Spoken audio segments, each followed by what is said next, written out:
ঘটনা হইল আল্লাহর নবীর এক সাহাবী নবীজির আজাদ করা গোলাম সাউবান রাদিয়াল্লাহু তাআলা নামটা স্মরণ রাখবেন ঘটনা বোঝার জন্য।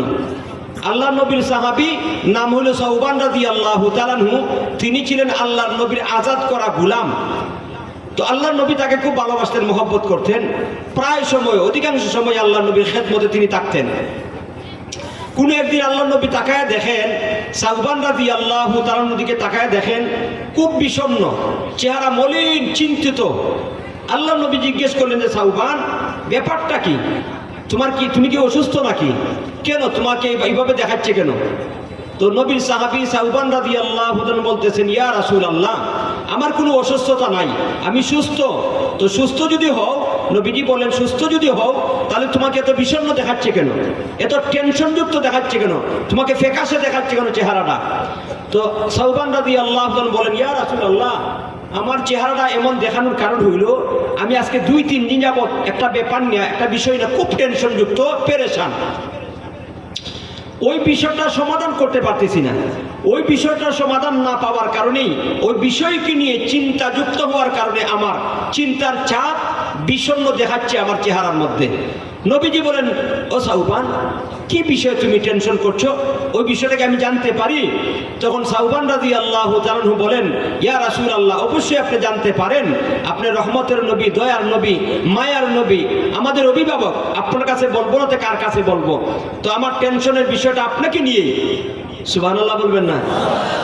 সাউবান রাদিয়াল্লাহু তাআলা বলছেন যে আমার টেনশনটা আপনাকে নিয়েই। বলে, কি আমাকে নিয়ে?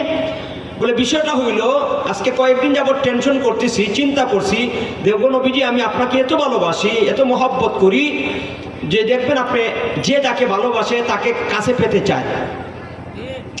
কথাটা সত্য না মিথ্যা? যে যাকে ভালোবাসে সে তাকে কাছে পেতে চায়। তার বাস্তব প্রমাণ দেই, মা এবং দুধের শিশু। মা এবং দুধের শিশুর মধ্যে ভালোবাসার সম্পর্ক আছে না নাই? মা দেখবেন তার দুধের শিশুর কথা ভুলে না। মা তার দুধের শিশুকে কখনো চোখের আড়াল করতে চায় না। যদি কোনো কাজের ব্যস্ততার কারণে দূরে যায়, ওদিকে তার আলাদা একটা টান থাকে, খান খারাপ থাকে, বাচ্চা কি করছে না করছে, ঠিক কিনা বলেন? কারণ সন্তানকে সে ভালোবাসে। তো যে যাকে ভালোবাসে তাকে কাছে পেতে চায়। আল্লাহর নবীর সাহাবীরা আল্লাহর নবীকে মনে প্রাণে ভালোবাসতেন। তারা ছিলেন সত্যিকার অর্থে আশেকে রসুল। কিন্তু তারা মিছিল মিটিং করতেন না, সাফাবাদী করতেন না আমাদের মতন যে আমরা আশেকে রসুল, বিশ্ব আশেকে রসুল। কিন্তু বাস্তবে তারা আসলেই আশেকে রসুল ছিলেন। আমাদের সমাজের মধ্যে দেখা যায় অনেক লোক দাবি করে আমরা আশেকে রসুল, বিশ্ব আশেকে রসুল, অথচ এশকের প্রমাণ তো এমন যে তাদের দিকে তাকাইলে হিন্দু না মুসলমান চিনা যায় না। এমন লোক আছে না নাই? মুসলিম সমাজের মধ্যে, মুসলমান সমাজের মধ্যে এমন মুসলমান আছে না নাই? যে দেখবেন আশেকে রসুল দাবি করে, অথচ সে হিন্দু না মুসলমান না ও মুসলমান এটাই চিনা যায় না। মুসলমানদের একটা ইউনিফর্ম আছে না ভাই? প্রত্যেকটা ডিপার্টমেন্টের একটা ইউনিফর্ম আছে। মুসলমানদের একটা ইউনিফর্ম আছে। মুসলমান পুরুষের দাড়ি থাকবে, মাথায় টুপি থাকবে, সুন্নতি লেবাস থাকবে, দেখলেই মানুষ চিনবে দিয়ে মুসলমান, ঠিক কিনা বলেন? অথচ তারা বিশ্ব আশেকে রসুল দাবি করে। আল্লাহর নবীর সাহাবীরা, সমস্ত সাহাবীরাই মনে প্রাণে ভালোবাসতেন। এমনকি দেখেন, লক্ষ্য করে খলিফাতুল মুসলিমিন ওমরে ফারুক রাদিয়াল্লাহু তাআলার ব্যাপারে বুখারী শরীফের একটা riwayat আছে। উমরে ফারুক রাদিয়াল্লাহু তাআলা আল্লাহর নবীকে একবার লক্ষ্য করে বলেছিলেন, ইয়া রাসূলুল্লাহ, আমি আপনাকে ভালোবাসি, দুনিয়ার সমস্ত মানুষের চেয়ে ভালোবাসি, কিন্তু আমি আমার প্রাণের চেয়ে বেশি মহব্বত করি না। আল্লাহর নবী বলেন, ওমর, চিন্তা করে দেখো, লা ইউমিনু আহাদুকুম হাত্তা আকুনা আহাব্বা ইলাইহি মিন ওয়ালিদিহি ওয়া ওয়ালাদিহি ওয়ান নাসি আজমাইন আও কামা ক্বালা আলাইহিস সালাতু ওয়াস সালাম। আল্লাহর নবী বলেন, উমর, কি বলতেছো? চিন্তা করে বলো।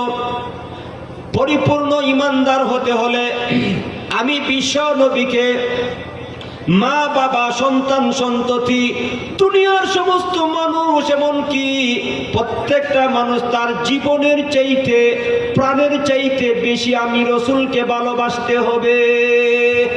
জোরে বলেন না সুবহানাল্লাহ।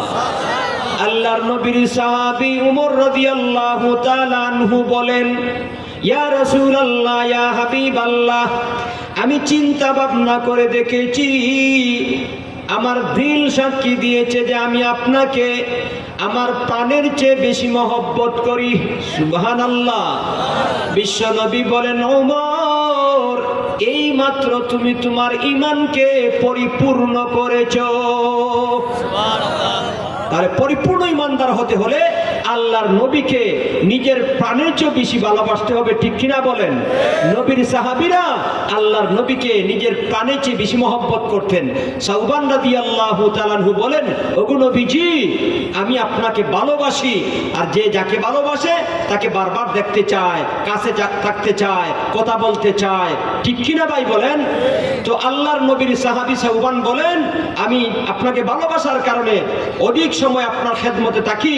যখন এই দুনিয়ার কোনো প্রয়োজনে আমি বের হয়ে যাই, আপনার কথা স্মরণ হইলে আমি আমার মধ্যে অশান্তি সৃষ্টি হয়ে যায়, আপনাকে না দেখলে ভালো লাগে না। তাই আমি সব ব্যস্ততা পিছনে রেখে দূর দিয়ে আপনার খেদমতে এসে আপনার নুরানি চেহারা দেখিয়া আমার অশান্ত আত্মাকে আমি সান্ত্বনা দান করি। জোরে বলেন সুবহানাল্লাহ।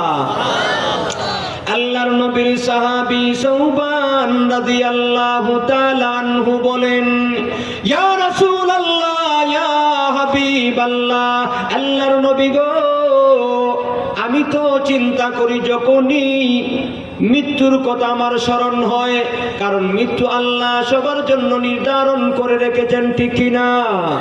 সবাইকে মৃত্যুবরণ করে দুনিয়া ছেড়ে চলে যেতে হবে।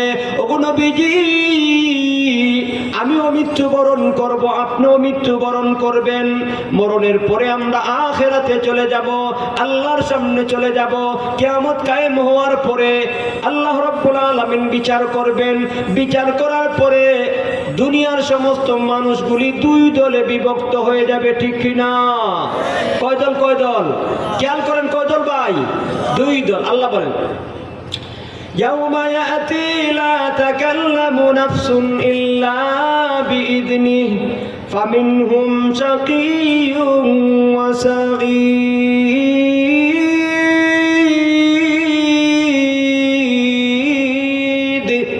আল্লাহ রাব্বুল আলামিন বলেন যে কিয়ামতের দিন এমন হবে কেউ কথা বলতে পারবে না। দুনিয়ার সমস্ত মানুষগুলি দুই দলে বিভক্ত হয়ে যাবে, শাকিয়ুন ওয়া সাঈদুন। একদল দুর্ভাগ্য হতো, আরেক দল সৌভাগ্যবান। একদল ডানপন্থী, আরেক দল বামপন্থী। একদল জান্নাতি, আরেক দল জাহান্নামী, ঠিক কিনা বলেন? আল্লাহর নবীর সাহাবী সাউবান রাদিয়াল্লাহু তাআলা আনহু বলেন, ইয়া রাসূলুল্লাহ, ইয়া হাবিবাল্লাহ, আমি যখন চিন্তা করি আমিও মরণশীল, আপনিও মরণশীল, আমরা মরে আখিরাতে চলে যাব। বিচার করার পরে আপনি যেহেতু সাইয়্যিদুল মুরসালিন, জান্নাতের উচ্চ মাকামের মধ্যে থাকবেন, আমি যেহেতু সাধারণ একজন মুসলমান, আমাকে আল্লাহ জানি না জান্নাত দিবে কি দিবে না। যদি জান্নাত দেয়া দেয় তাহলে তো আমি যেহেতু সাধারণ একজন মুসলমান, আমাকে সাধারণ একটা জান্নাত দেওয়া হবে। ওগো নবীজি, সাধারণ জান্নাতের মধ্যে অবস্থান করিয়া আমি কি আপনাকে দেখতে পাবো কি পাবো না? দেখার সুযোগ পাবো কি পাবো না? কারণ দুনিয়ার মানুষ জান্নাতের নাজ ও নিয়ামত পেয়ে সন্তুষ্ট হয়ে যাবে, কিন্তু আমি আপনাকে এত ভালোবাসি, জান্নাতের নিয়ামত পেয়েও আমি সন্তুষ্ট হতে পারবো না যদি আমি আপনাকে দেখার সুযোগ না পাই। আল্লাহর নবী গো, আপনার কাছে আমার জানার ব্যাপার হইল, জান্নাতের মধ্যে অবস্থান করিয়া আপনাকে দেখার সুযোগ পাবো কি পাবো না? দেখছেন, দুনিয়াতেও নবীর সান্নিধ্য লাভ করেছে, জান্নাতের মধ্যে আল্লাহ নবীকে দেখতে চায়।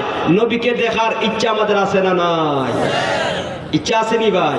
দুনিয়াতে দেখা যাবে না, কিন্তু আখেরাতে দেখার সুযোগ আছে না নাই? ভাইয়েরা আমার, হুজুর চলে আসছেন, লম্বা আলোচনা না, সংক্ষিপ্তভাবে চেষ্টা করতেছি সংক্ষিপ্তভাবে বলার জন্য।